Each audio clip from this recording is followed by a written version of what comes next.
m'avez amené à oublier quelque chose. Parlant de... Vous n'avez pas parlé de Paul Biya. Non, de M. Abouem. Ah, d'accord, tant mieux. Alors, je vous fais encore, et à vos téléspectateurs, une autre confidence. Monsieur Abouem, Serge, et moi, les combis sont des neveux, sont des cousins. Ah bon, ça se bagarre en famille, ça se bagarre sur tous les plans. Écoutez, non, je voudrais vous dire quelque chose. Moi, qui suis leur oncle, parce que Minette, la mère d'Abouem, est ma cousine. Charlotte, la défunte mère de Moelet, est ma cousine Germaine. Et lorsqu'il y a eu ce conflit, et c'est une exclusivité JMTV, moi je suis allé voir mes deux neveux. Je suis allé, j'ai vu Serge, je lui ai dit, mais écoutez Serge, vous m'arrêtez ça. Et là, c'était en tant qu'oncle. Si Serge vous écoute, il va dire que ce monsieur est venu dans mon bureau, il faisait trop de bruit. Je me rappelle le jour où je voulais voir Serge pour mettre fin au conflit qu'il opposait à son cousin, moi, les combis. On m'a dit qu'il avait des gens. Et on m'a dit non, on ne peut pas voir ça. Je dis que non. S'il ne me reçoit pas, moi, je veux taper sur la porte. Et il m'a entendu parler. Il est venu, il dit, oncle, viens. Quand je suis entré dans son bureau, j'ai trouvé des gens comme Jean Lambert, j'ai trouvé également le journaliste Edouard Elamé Bicado, ils peuvent dire témoin. Edouard Elamé, oui. Et mon neveu Abouem m'a pris. Je lui ai dit, écoute, je ne peux pas me mêler de vos affaires officiellement, mais en tant qu'oncle, je voudrais qu'on mette fin à cela. Il m'a expliqué, il m'a dit qu'il était légitime, il fallait qu'il était prêt à m'écouter. Je lui ai dit, bon, si je vais voir Narcisse, tu sais que c'est ton cousin? Il dit, oui, je sais. Il m'a dit, écoute, je suis prêt. Je suis reparti voir le ministre Moelet. Là aussi, vous savez, je suis son oncle maternel. Moi, je ne suis pas du style à commander. Moi, elle ne fait rien pour moi. C'est l'oncle. On poursuit, vous allez le voir. Alors, et je lui ai dit, Narcisse, parce que c'est comme ça que moi je l'appelle. Il me dit, oncle, est-ce que tu sais que votre affaire, la jeune de la famille, parce que nous sommes les Bonabékés, voilà les Bonabékés ici, tous, voilà les oncles de Narcisse. Et d'abord aussi, hein. D'accord. Ce n'est pas vrai, collègue.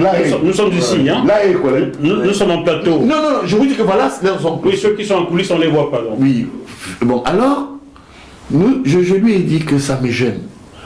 Ce n'est pas politique, je viens te voir en tant qu'homme, j'ai la chance d'avoir un neveu comme toi, et c'est vrai, ce n'est pas toutes les familles qui sortent des ministres de la République.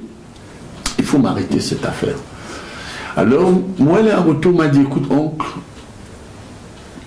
ton action est louable, mais va demander à mon cousin Abouem s'il m'avait informé de ce qu'il était candidat. Il ne me l'a jamais dit. Maintenant que le conflit est arrivé, ils sont entrés dans une dynamique de légitimité. Comme je suis encore dans les transactions de couloir, je préfère vous dire qu'officiellement, lorsque nous nous sommes encore retrouvés au décès de mon cousin, Nkongo Koumkan Charles, j'ai répété et j'ai dit que il fallait qu'on continue à apaiser. Malheureusement, ça commence à trop durer, ça commence à être horrible pour ce qui me concerne. Maintenant, au-delà de la parenté, je crois qu'il faut respecter les textes, il faut respecter le droit, il faut respecter les règles et il faut être discipliné. Il faut dire que la justice camerounaise a régulièrement donné raison à Serge Abouem. Oui. Régulièrement. Oui. Il n'a pas perdu un seul procès. Oui, à partir de là, en tant qu'oncle de Serge Abouem, et vous savez, ce n'est pas toujours bien d'avoir ces prises de position dans des plateaux, mais pour inciter mes deux neveux à se rapprocher, je crois que son cousin, moi, les combis, devrait l'amener, devrait l'accompagner à l'effet d'exécuter quand même cette décision de la Cour suprême. Ça veut dire qu'au Cameroun, le ministre Moelet Kombi ne respecte même pas les décisions de justice de son pays et il est ministre. Vous voyez le truc, quoi. Ça, c'est pas du racontage. Les textes sont là. Vous confirmez que Serge Abouem a gagné tous les procès. Oui, c'est lui. Bien. Serge a gagné, mais je confirme aussi que le ministre Moelet Kombi n'a pas remis en cause, à ma connaissance, à ce jour, n'a pas remis en cause cette décision. Alors, la sagesse recommande que, en fait, la réalité recommande que messieurs, je mets au pluriel, Moelet Kombi, mon neveu, et Abouem, fassent preuve de sagesse. Je vais vous ajouter, chers téléspectateurs, que selon les textes de la Fédération internationale de volleyball, c'est au président de la fédération que revient le droit d'organiser de nouvelles élections.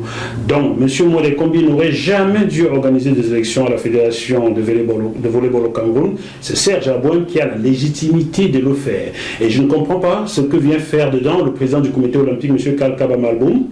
Vous comprenez pourquoi vos amis du RDPC et vos anciens amis du RDPC n'aiment pas venir à mes émissions, parce qu'ils ne peuvent pas répondre à mes questions. Il manque d'arguments. Parce que là, M. Kalkaba Malboum, qu'est-ce qu'il fait dans cette affaire du volleyball camerounais? C'est quoi son rôle là-dedans? Je vous assure, M. Moafo, lorsque vous évoquez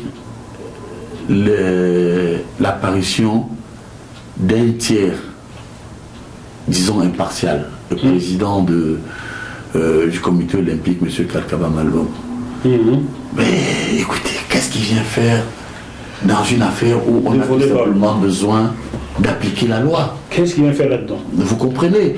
Je pense qu'au Cameroun, il manque à ce système des hommes de crise, des hommes matures, des gens désintéressés, des gens capables de savoir où se trouve l'intérêt de l'État. Malheureusement, ils ne sont plus